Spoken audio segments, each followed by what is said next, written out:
अस्सलाम वालेकुम dear students, मेरा नाम मोहम्मद काशान है। लर्न केमिस्ट्री विद काशान के चैनल पर आपको खुशामदीद किया जाता है।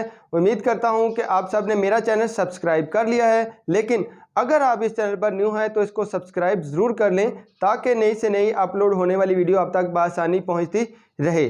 तो आज हमने पढ़ना है effect of bonding on the properties of compounds. तो चैप्टर नंबर 6 है फर्स्ट ईयर का और पेज नंबर है 189। तो यूजुअली हमारे पास तीन तरह के फैक्टर हैं जो कि क्या हैं, केमिकल बॉन्डिंग पर असरअंदाज होते हैं। सबसे पहला हमारे पास है सॉल्युबिलिटी, नंबर सेकंड पे हमारे पास है आइसोमरिज्म और नंबर 3 पे हमारे पास क्या है, रेट ऑफ रिएक्शन। तो सबसे पहले देखते हैं सॉल्युबिलिटी। तो यूजुअली हमारे पास दो तरह के कंपाउंड्स हैं, एक आयनिक कंपाउंड्स और दूसरे क्या हैं, covalent compound.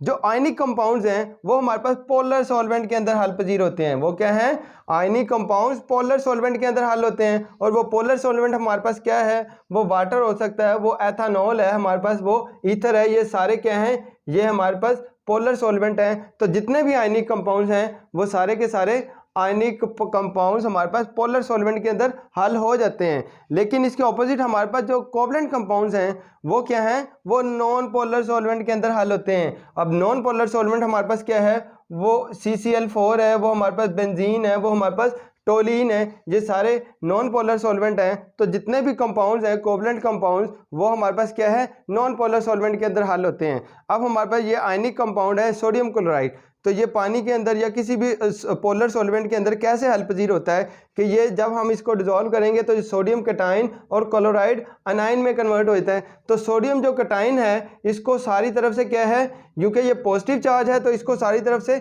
Negatively charge solvent आके इसको सराउंड कर लेते हैं। अब ये हमारे पास क्लोराइड अनाइन है, इसके ऊपर नेगेटिव चार्ज है तो इसको सॉल्वेंट के पॉजिटिव हिस्से आके सारी तरफ इसको सराउंड कर लेते हैं और वो आयनिक सब्सटेंस हमारे पास पोलर सॉल्वेंट के अंदर हल हो जाता है।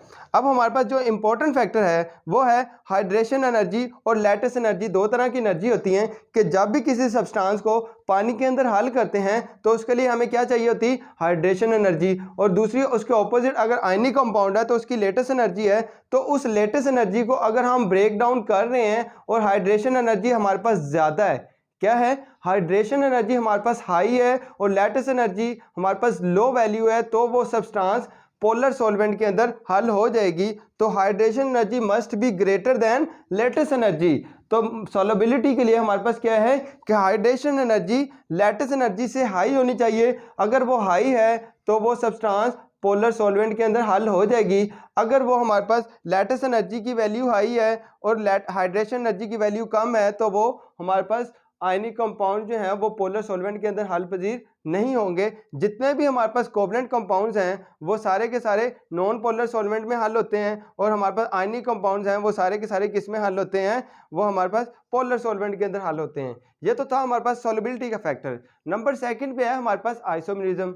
सेम हमारे पास दो तरह के कंपाउंड्स हैं, आयनिक कंपाउंड। आयनिक कंपाउंड्स हमारे पास क्या होते हैं, नॉन रिजिड होते हैं। अगर ये नॉन रिजिड हैं तो ये आइसोमर्स इनके क्या होंगे, इनके आइसोमरिज्म भी नहीं होंगे, ये आइसोमरिज्म का फिनोमिना शो नहीं करेंगे। वो हमारे पास आयनिक कंपाउंड्स क्या है कि ये हमारे पास कोई भी आयनिक कंपाउंड है इसमें हमारे पास क्या है कि ये पॉजिटिव, इसको कहीं से भी आके क्या है, क्लोरीन आके अटैच हो सकता है।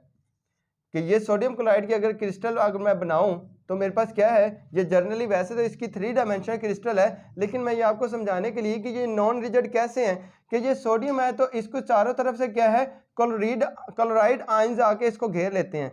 अब हमारे पास यहाँ पे फिक्स पोजीशन नहीं है कि क्लोरीन यहीं पे ही आके अटैच होगा, वो क्लोरीन यहाँ पे भी अटैच हो सकता है, वो क्लोरीन यहाँ पे भी अटैच हो सकता है, वो यहाँ पे भी अटैच हो सकता है, वो यहाँ पे भी अटैच हो सकता है, वो यहाँ पे भी अटैच हो सकता है। मतलब पॉजिटिव हिस्से को कहीं से भी जहाँ से नेगेटिव चार्ज को जगह मिलेगी वो आके इसको क्या है, सराउंड कर लेते हैं। तो इसके नतीजे में हमारे पास जो स्ट्रक्चर बनेगा वो क्या होगा, नॉन रिजिड है कि हमारे पास कोई फिक्स पोजीशन नहीं होगी कि जो हमारे मॉलिक्यूल बनेगा उसकी कोई फिक्स पोजीशन नहीं है कि क्लोराइड आयंस और हमारे पास सोडियम आयंस उनको कहीं से भी पॉजिटिव और नेगेटिव आयंस को जहां से जगह मिलेगी वो वहां से क्या कर लेंगे, वो इंटरेक्शन शो कर लेंगे, वहां से वो बॉन्ड बन जाएगा।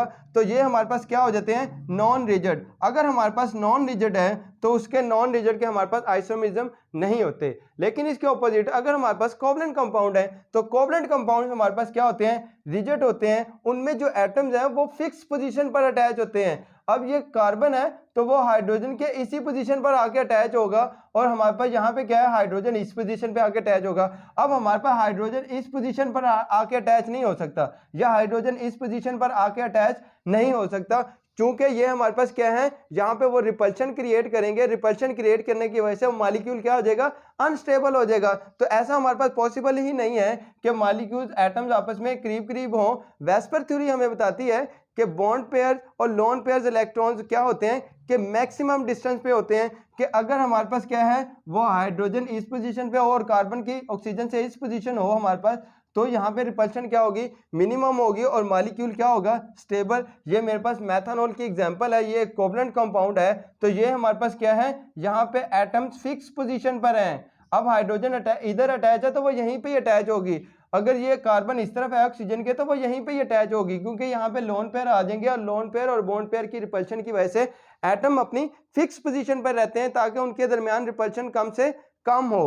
तो यहाँ पे हमारे पास कोवलेंट कंपाउंड, ये मेथनॉल की एग्जांपल है, यहाँ पे एटम्स क्या होते हैं, फिक्स पोजीशन पर हैं। तो फिक्स पोजीशन पर हैं तो इसको क्या बोल देंगे, ये रिजिड हैं। और अगर हमारे पास रिजिड हैं तो हमारे पास क्या है, वो आइसोमिज्म का फिनोमेना शो करेंगे। आइसोमर्स हमारे पास क्या होते हैं कि जिनका स्ट्रक्चर फार्मूला डिफरेंट हो लेकिन मॉलिक्यूलर फार्मूला सेम हो, तो उसको हम क्या बोलते हैं, आइसोमरिज्म।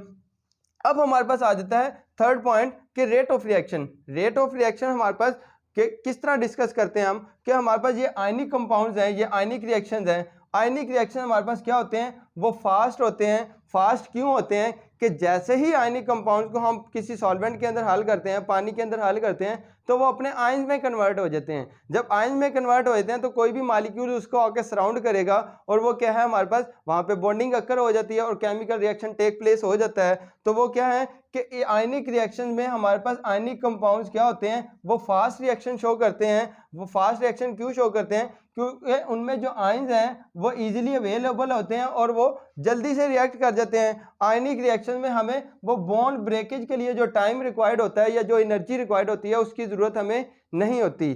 तो इसलिए आयनिक रिएक्शंस क्या होते हैं, फास्ट होते हैं। इसके दूसरा हमारे पास व्यू है, वो है कोवलेंट कंपाउंड्स। कि कोवलेंट कंपाउंड्स के जो कोवलेंट रिएक्शंस होंगे वो क्या होंगे, वो स्लो होते हैं। वो स्लो क्यों होते हैं कि जिस तरह उसको पानी के अंदर हल करेंगे हमारे पास आयंस नहीं बनते, बल्कि क्या है, सबसे पहले हमें बॉन्ड ब्रेक डाउन करना होगा। क्या करना होगा, बॉन्ड ब्रेक डाउन करना होगा। कोवलेंट बॉन्ड जो है उसको ब्रेक डाउन करेंगे। अगर वो बॉन्ड ब्रेक डाउन हो जाता है तो क्या है कि उसके साथ कोई सब्सटेंस आके अटैच होगी और वो क्या है, केमिकल रिएक्शन शो करेंगे। तो इसमें हमारे पास बॉन्ड ब्रेकेज की जरूरत नहीं पड़ती, जबकि इसमें क्या है, हमें पहले बॉन्ड ब्रेक करना पड़ रहा है। तो यहाँ पे जो रिएक्शन होंगे वो क्या होंगे, आयनिक रिएक्शन फास्ट होते हैं और कोवलेंट रिएक्शन जो होंगे वो क्या होंगे, स्लो होते हैं।